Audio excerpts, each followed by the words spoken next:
On va parler un petit peu de ça tout à l'heure. Je voulais revenir sur quelque chose que tu as dit. Quand tu parles de haut niveau, qu'est-ce que ça veut dire pour toi, un club de haut niveau, une structure de haut niveau? Comment est-ce que ça se différencie d'un club ou d'une structure ou une infrastructure qui serait voilà, de moins haut niveau? Conceptuellement, comment est-ce que tu vois les choses? Le haut niveau, pour moi, il est très difficile.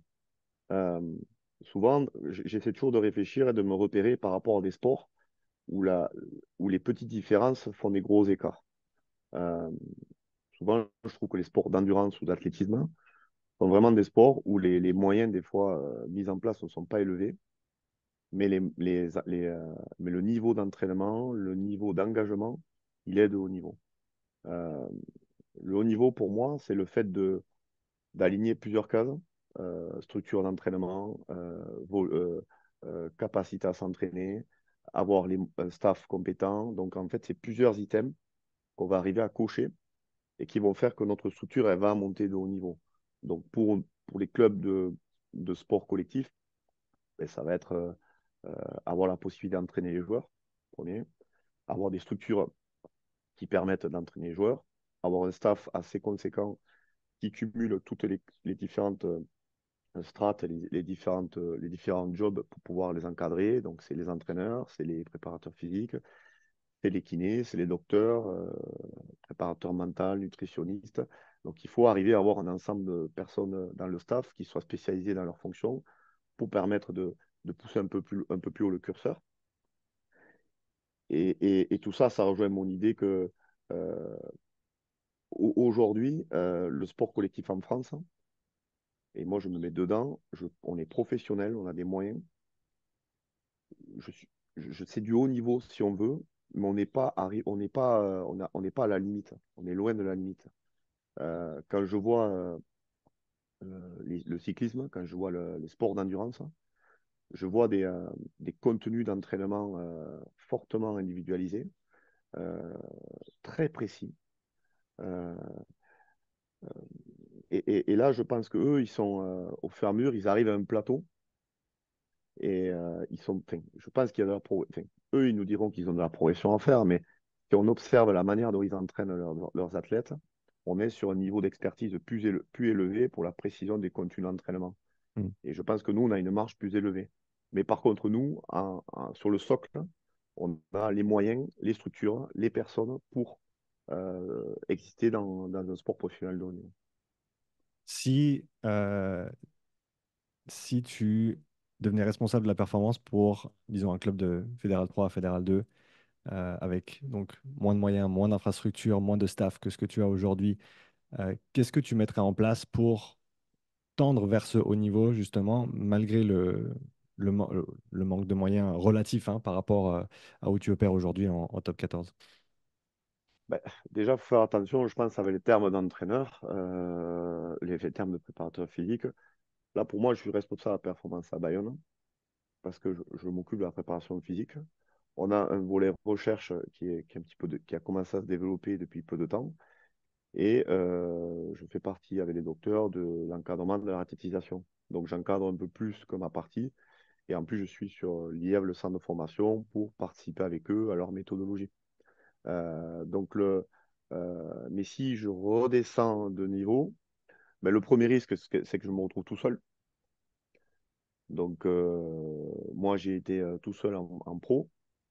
Si on veut, j'étais responsable. J'étais tout seul, donc j'étais forcément d'accord. Et c'est vrai que je croise pas mal de CV où je vois des responsables de performance de Fédéral 3. Je pense qu'en Fédéral 3, on est préparateur physique. Comme Mhm. j'étais préparateur physique dans un niveau où j'étais tout seul. Et je n'avais pas la possibilité de développer d'autres secteurs autour du mien. Et donc, tout ce qui est projet club, tout ce type de choses, c'était quand même très, très difficile à faire, de par les moyens qui étaient limités, mais ce n'était pas une non-volonté des dirigeants, c'est que les moyens étaient trop limités. Euh, je pense que si je redescendais en fédéral, je pense qu'il faut optimiser l'infrastructure.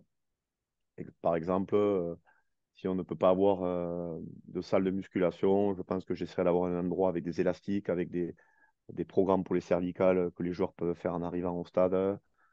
J'essaierai d'avoir un petit local avec le maximum de matériel par rapport à l'espace pour écrire des séances qui seraient même courtes de 20-25 minutes que les joueurs peuvent faire en arrivant, voire que les joueurs peuvent faire après l'entraînement. J'essaierai de toujours avoir ma case renforcement musculaire avec une croix, mais qui serait peut-être adaptée au niveau. J'essaierai de renforcer les muscles accidentogènes, donc les cervicales, peut-être avant, après, peut-être à la fin d'entraînement, ben, je ferai avant de partir pour tout le monde des ischio-jambiers. Tu vois, j'essaierai de reprendre les items qui font un peu la préparation dans mon équipe actuelle, de les aborder avec euh, une équipe avec des moyens plus limités, mais quand même de les aborder. La charge d'entraînement se ferait certainement uniquement avec du RPE, euh, euh, via des questionnaires qu'on enverrait peut-être par WhatsApp, parce que les gens peuvent peut-être pas rester pour remplir. Mais je pense qu'on peut tout aborder. Il faut, je pense, un petit peu le dégrader parce qu'on n'a pas les mêmes moyens, mais il ne faut pas les négliger. Euh, Parce qu'au final, le succès, je pense, d'un programme d'entraînement d'une équipe, c'est répéter régulièrement des choses simples et pouvoir les répéter toute une année. Et le mot toute une année, c'est celui-là le plus difficile, en fait. Ça me rappelle quelque chose que j'avais mis en place ici à Nyon quand j'étais préparateur physique avec le club amateur, qui est l'équivalent, on va dire, pour la comparaison de niveau, de la première ligue suisse, c'est à peu près la Fédérale 3 dans les grands jours de championnat, les demi-finales, les finales. On est à peu près dans ces eaux-là. Et je me rappelle, j'avais mis en place, une fois que j'avais repris le groupe, juste des exercices de pied, des gammes athlétiques, des choses très très simples en début d'échauffement.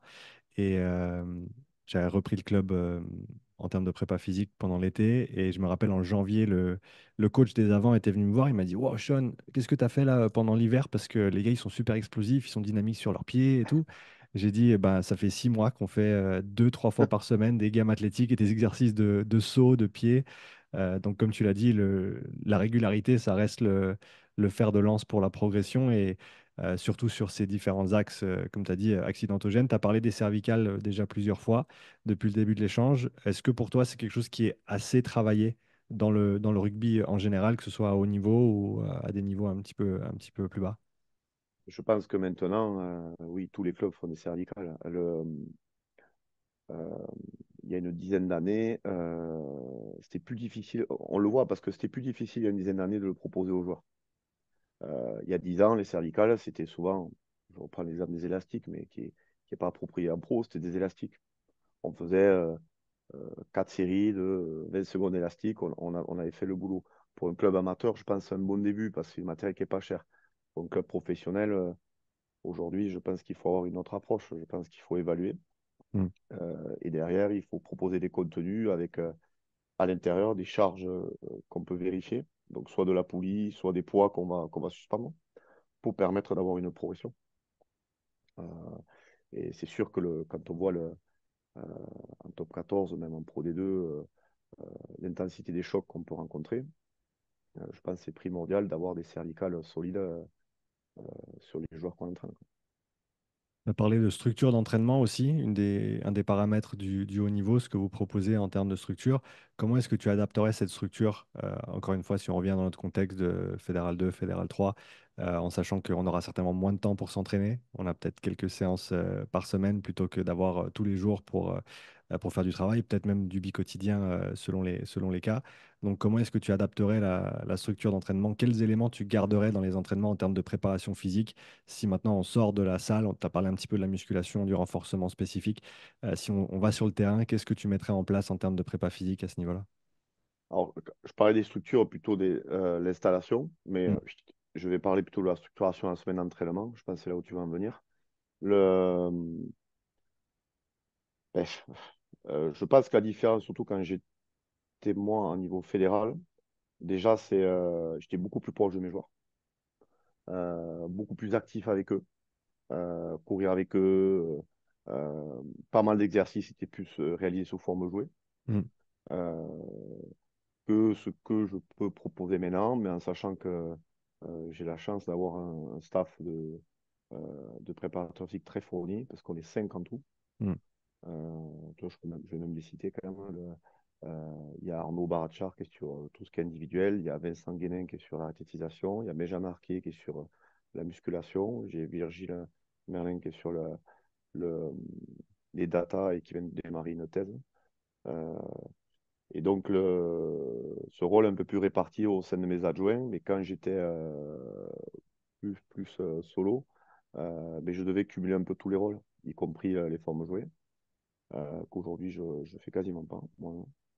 Euh, je pense que la différence, en fait, c'est que le temps d'activité d'une équipe amateur, il est plus faible.